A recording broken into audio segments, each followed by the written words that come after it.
My और mine दोनों का मतलब मेरा है, क्या आपने सच में कभी सोचा माय और माइन के बीच में फर्क क्या है? भाई दोनों का मतलब तो मेरा ही है। पर ये भी सोचिए माय और माइन में फर्क क्या होगा। आने वाली 5 मिनट की क्लास देखिए और आपको इसके बीच का फर्क समझाता हूँ बेटा। प्रैक्टिकल लाइफ से जोड़ के देखना इसमें, और खूब क्वेश्चंस आते हैं स्पीकिंग के अंदर। देखिए कितनी गलतियां करते हैं हम इस कंसेप्ट को बोलने में। सीखने के लिए 5 मिनट अपने दिमाग को इधर उधर मत जाने देना। इस 5 मिनट अपनी क्लास में मतलब वेल फोकस्ड होकर मुझे दिखाएं। सुनिएगा बेटा, जैसे मैंने हिंदी से बताया बच्चों की माय का मतलब भी मेरा है, माइन का मतलब भी मेरा है। पर जेन्युइन तरीके से माय और माइन को हम ठीक बोलते हैं क्या? और अगर ठीक नहीं बोलते तो अब सुनना शुरू कीजिए। पहली बात ध्यान से रखें, आप दोनों शब्दों के बारे में एक गलती करना बंद कर दो। आप लाइफ में कभी भी ये मत कहना कि ये प्रोनाउन होता है माय। ये प्रोनाउन नहीं होता है। आप कभी किताबें खोल के देखना बेटा, माय, योर, आर, देयर, इसको इंग्लिश में एडजेक्टिव्स कहा जाता है। ये एडजेक्टिव पॉजेसिव केस होते हैं। हरियाणा में एक क्वेश्चन पूछा गया और हरियाणा के उस पेपर में योर वर्ड को देखकर पूछते हैं कि बताओ ये प्रोनाउन है, एडजेक्टिव है, एडवर्ब है, नाउन है। मैं कह रहा हूं दुनिया भर के बच्चे ऐसे थे सर जो ये भी जवाब नहीं दे पाए कि ठीक ये है क्या। सबने बताया क्या सोचा, ओह ये तो प्रोनाउन है। भाई आई के लिए माय, यू के लिए योर, तो यू प्रोनाउन तो योर भी प्रोनाउन नहीं है बेटा। गलत सोच रहे हैं आप। अब सुनिए, ये जो योर आप बोलते हैं इसी के जस्ट बगल में देखें तो योर्स लिखा है। पहली बात तो उसको लिखने की भी गलती करेंगे, पर सुनिए, अगर मैं योर को योर्स कह दूं तो प्रोनाउन होता है। अगर मैं माय को माइन कह दूं तो प्रोनाउन होता है बेटा। ये हर जो देख रहे हैं ना आप, हर, इस हर को जब हम हर्ष कहते हैं तो प्रोनाउन होता है बेटा। पर हर जो होता है वो पोजेसिव फॉर्म में, वो हमेशा एडजेक्टिव का मतलब होता है। सर यहाँ पे बैक टू बैक सीखते चलना। पहली बात सब बच्चे देखो क्या सोचिए। पहला पॉइंट सर, पॉइंट नंबर 1, मान लो मेरे पास एक रमित नाम से व्यक्ति है और मुझे रमित की कोई चीज दिखानी है। जैसे मुझे कहना है कि यार रमित का बेटा, तो बेटा किसका? रमित का। तो देखो बेटे के साथ तो रमित का रिलेशन है। तो हम क्या करते हैं बेटा, यहां पर हम अपस्ट्रफी एस लगाकर क्या कहते हैं, रमित्स सन। और मतलब क्या निकल के आता है, रमित का बेटा। तो ये बात सच हुई कि जब जब हम रिलेशन दिखाते हैं तो हम अपस्ट्रफी एस लगाते हैं। पर वो कब लगा रहे हैं, जैसे किसी नाम के साथ किसी का नाम लिखा, अपस्ट्रफी एस लगाया और रिलेशन दिखा दे, जैसे रमित का। ऐसे नवीन का है तो नवीन कार। तो गाड़ी किसकी? नवीन की, तो नवीन्स, यानी कि नवीन्स मतलब ये अपस्ट्रफी एस, और फिर कह दिया कार। सेम इसी तरीके से एक गलती यहां करते हैं हम। देखिए गलती दिखा रहा हूं कहां पर करेंगे, इसको फील करना। आप है योर, मैंने लिखा था यो के लिए। अब ये जो योर, इसको भी क्लियर करेंगे सर अभी 1 मिनट में। जिसे हम योर कह रहे हैं इसी को हम इंग्लिश में कहते हैं कई बार योर्स। तब ये प्रोनाउन बन जाता है। अभी मैंने बोला था क्यों बन जाता, कैसे बन जाता, समझना है तो 2 मिनट देखिए।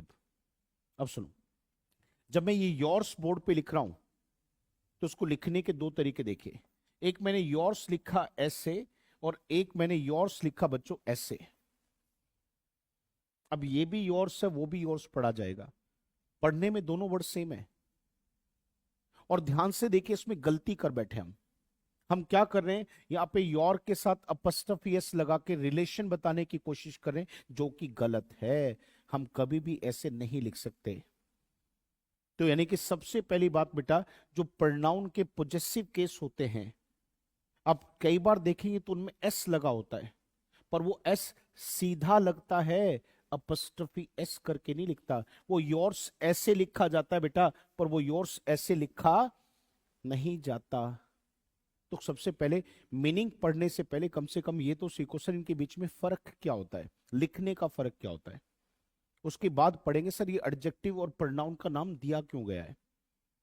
अगली बात सुनते हैं सर। पहले बताइए सर, ये योर्स वर्ड लिखना आया?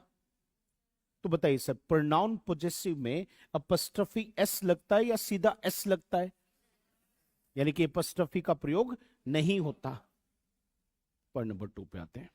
अब फर्क समझते हैं।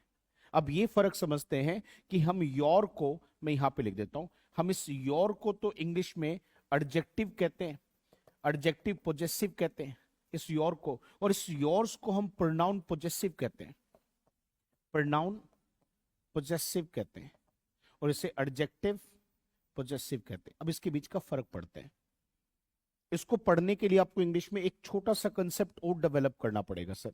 वो डेवलप देखिए क्या करना पड़ेगा। ये लिखा मैंने प्रोनाउन और ये मैंने लिखा एडजेक्टिव। जब तक डेप्थ नहीं पकड़ेंगे तब तक चीजें बहुत बारीकी से क्लियर नहीं होंगी। अब सुनिए बड़े ध्यान से। हम प्रोनाउन के बारे में क्या समझते हैं?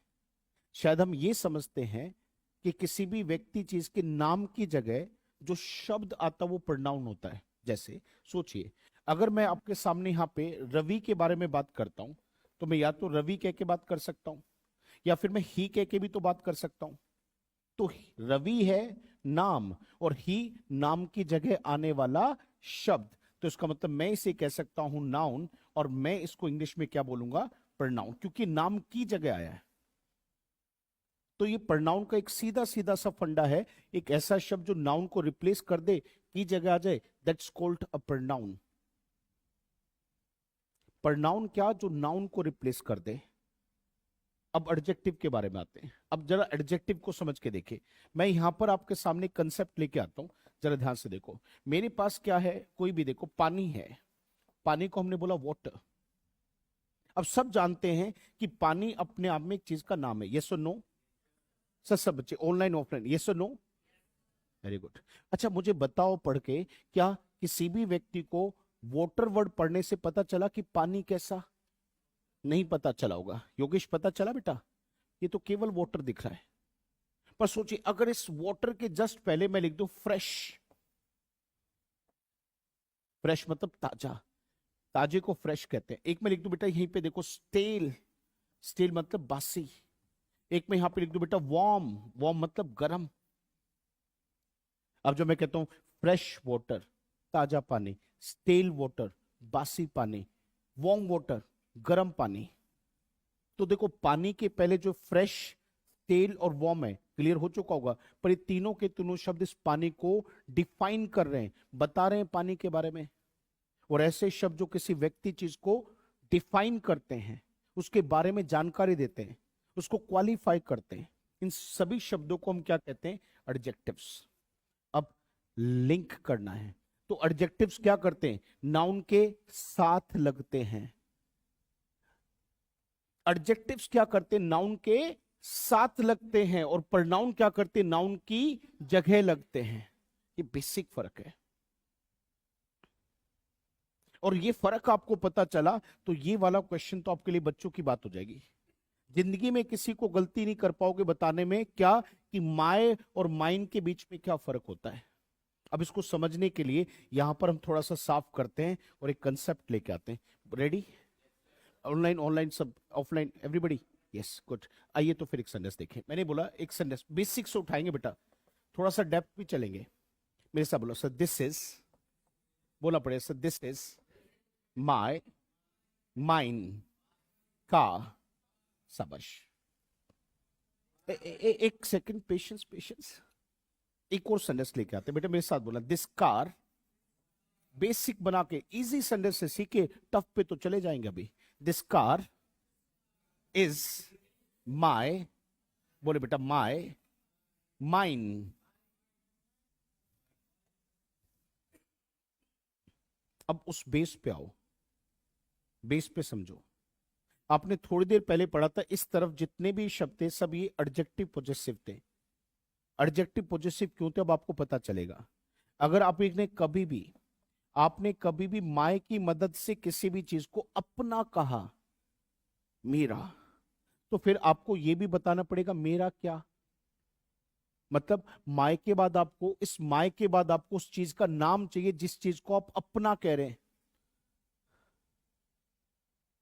आप जिस भी चीज को अपना कह रहे हैं तो माय के बाद आपको उस चीज का नाम भी लिखना पड़ेगा। ये नियम है सर।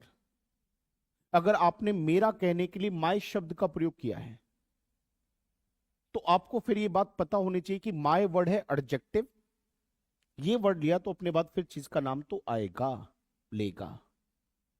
पर सोचिए इस सेंटेंस में आइए, इस सेंटेंस में तो कार वर्ड हम पहले लिख चुके हैं। अब ऐसा तो नहीं कि बार बार कार लिख दे, दिस कार इज माय या माइन कार, जरूरत ही नहीं है। अब हमें क्या लगता है सर, चीज का नाम हम पहले लिख चुके हैं, तो हम क्या करें, ये कार मेरी है। अब देखो आपने क्या बोला, ये कार मेरी है, तो अपने अधिकार वाले शब्द के बाद दोबारा से कार तो नहीं बोला। और अगर आपने नहीं बोला और फिर गलती से आप माय लिखते तो गड़बड़ हो जाएगी सर। माय क्या था, एडजेक्टिव, अपने बाद मांगेगा क्या, चीज का नाम, वो तो आप पहले लिख चुके हो, लिख तो सकते नहीं।